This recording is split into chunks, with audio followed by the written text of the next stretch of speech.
Bahkan benda-benda, bukan benda tajam sekalipun, seharusnya itu bukan benda tajam, tapi buatku itu bisa dijadikan sebagai alat untuk melakukan itu. Sahabat-sahabat saya, tapi ya saya nggak dapat rangkulan, malah dapat judgement, dibilang kurang beriman, dikasih banyak dalih dan lain-lain. Karena circle saya ini bisa dibilang memang circle yang baik secara agama, tapi mereka kurang memahami tentang kesehatan mental.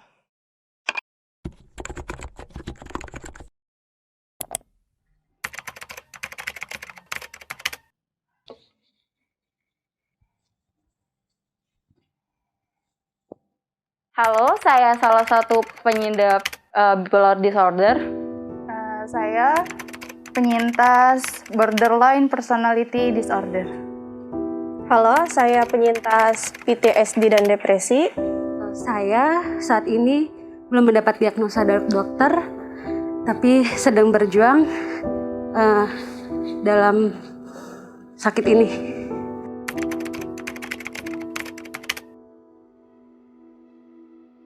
Jadi di tahun 2017 di pertengahan kuliah saya, saat itu saya sedang aktif di berbagai organisasi kampus seperti beberapa kegiatan sosial.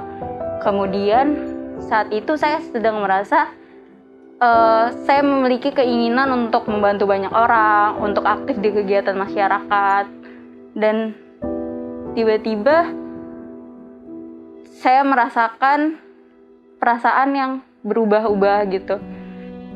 Awal mulanya karena saya tiba-tiba punya ketakutan untuk naik tangga. Karena sebelumnya menurut saya naik tangga itu normal gitu. Tapi masa itu saya benar-benar sampai yang nangis dulu, separah itu nangisnya, baru bisa pelan-pelan naik tangga sampai pegangan yang kencang banget di tangga. Terus aku punya perasaan ingin menyendiri dan itu cukup lama. Aku pernah nggak keluar dari kamar sekitar 1 bulan. Dan itu benar-benar nggak ngapa-ngapain. Dan dari situ udah mulai ke psikolog. Sebetulnya sakit ini saya sadar ada bermasalah itu sejak tahun 2014. Tapi saya denial, terus juga karena nggak tahu harus bagaimana gitu.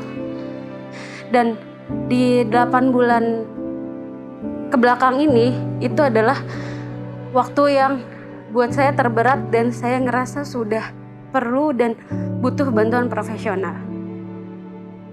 Jadi waktu saya usia 1 tahun, orang tua saya sempat berpisah, tapi saya baru tahu di usia 17 tahun. Dan ayah saya ternyata punya anak lain selain saya yang baru saya ketahui juga di usia 17 tahun. Jadi saya tahu ayah saya itu selingkuh saat saya SMP di usia 14 tahun. Saya nggak nangis saat itu.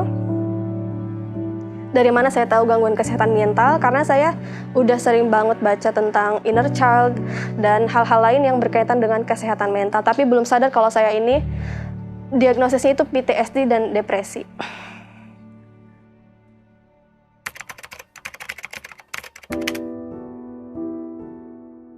Untuk pemicu sebenarnya kompleks ya.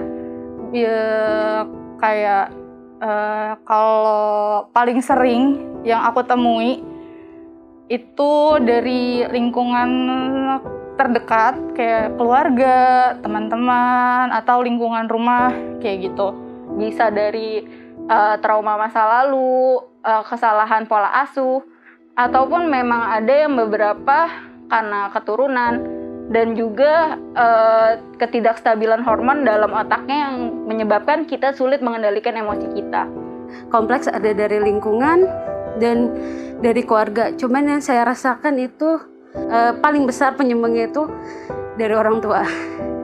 Jadi ibu saya ini diasuh oleh orang tua yang dulunya diasuh oleh tentara. Tentara itu kan agak otoriter ya.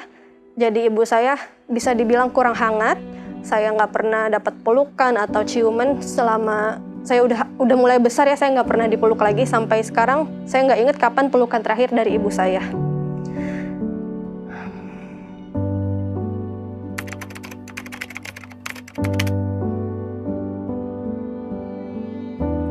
Pernah, itu tepatnya di tahun 2014 ya, itu yang awal saya menyadari gitu.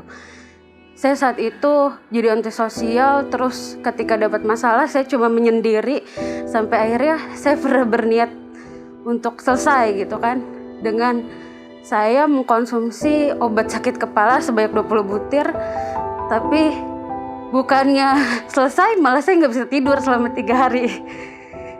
Kejadian itu saya alami 1 tahun lalu ketika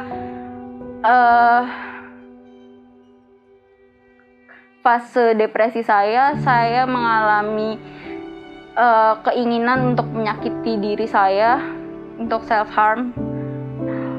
Pernah ingin selesai ketika H-10 ujian skripsi.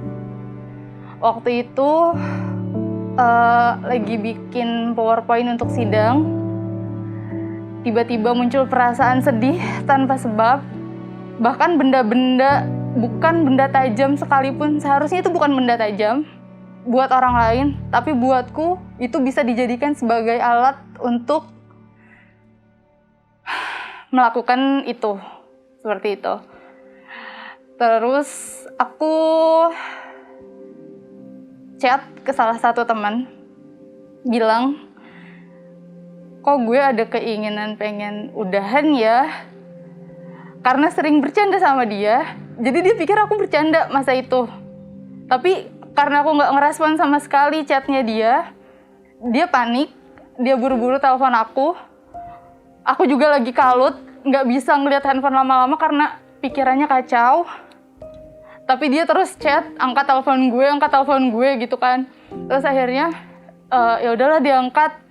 Pas posisi ngangkat itu aku udah nangis, udah nggak tahu mau ngapain, udah bener-bener kayak gue gila kali ya, di pojokan nangis sendirian, nggak tahu mau ngapain, kayak kalau gerak sedikit aja tuh salah gitu.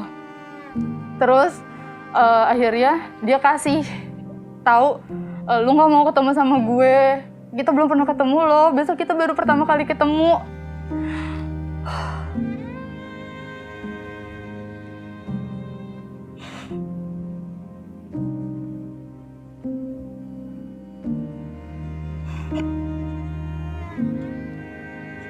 Dia bilang, gue sayang sama lu, gue mau ketemu sama lu, dia bilang gitu.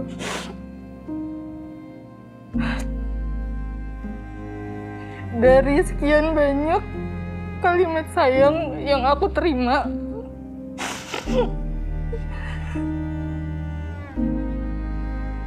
itu pertama kalinya aku ngerasa aku beneran disayang sama orang lain selain diri aku sendiri.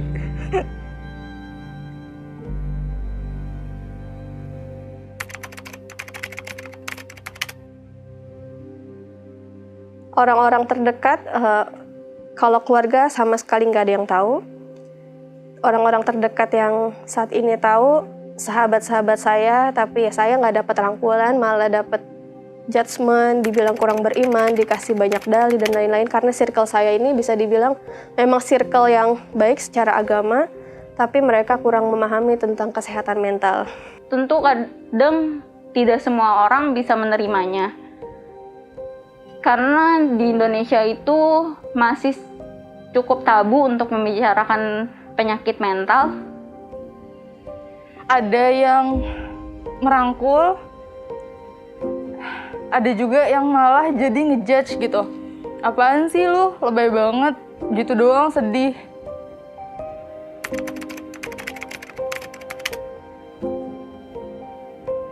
Adanya orang sekitar atau kehadiran seseorang yang bisa meluk saya dan menenangkan gitu. Kalau untuk aku pribadi, untuk saya pribadi, saya butuh dipeluk, butuh didengarkan, butuh divalidasi emosinya. Butuh didengerin dan butuh dipeluk. Kehadiran orang agar kita tidak merasa sendiri untuk melaluinya. Kemudian kehadiran untuk merasa didengarkan. Kalian cuma cukup memvalidasi bahwa perasaan kita itu benar, bahwa kita berhak untuk merasakan sedih, untuk merasa kecewa.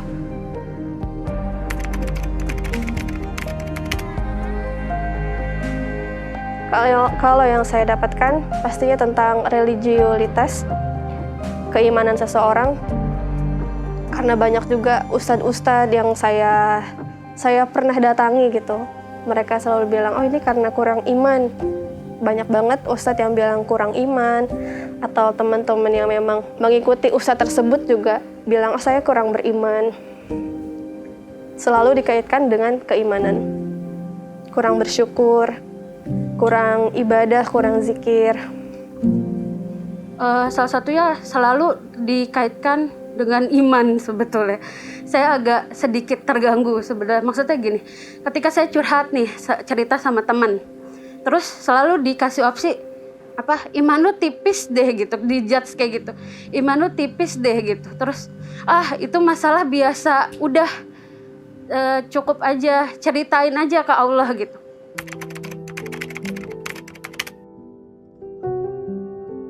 Perhatiin orang-orang yang ada di sekitar kalian. Sebenarnya orang-orang yang sakit itu seringnya mereka nggak mau menunjukkan mereka sakit di depan orang,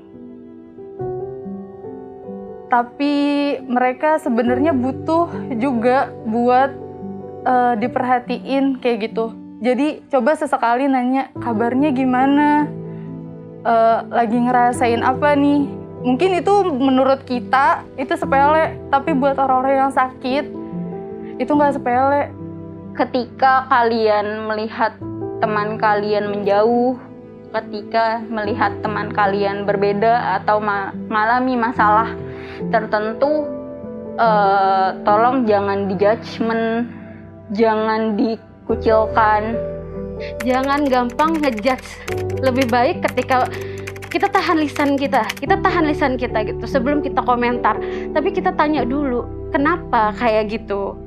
Kita tabayun dulu gitu, kenapa, cari tahu dulu. Daripada kita asal komentar tapi bukannya melegakan, malah nambah beban gitu. Jangan pernah menjudge orang dengan mental illness atau gangguan kesehatan mental dengan label-label kurang iman, kurang bersyukur, karena itu sama sekali nggak mengurangi beban mereka. Banyak empati, kurangi asumsi. Itu aja, Kak.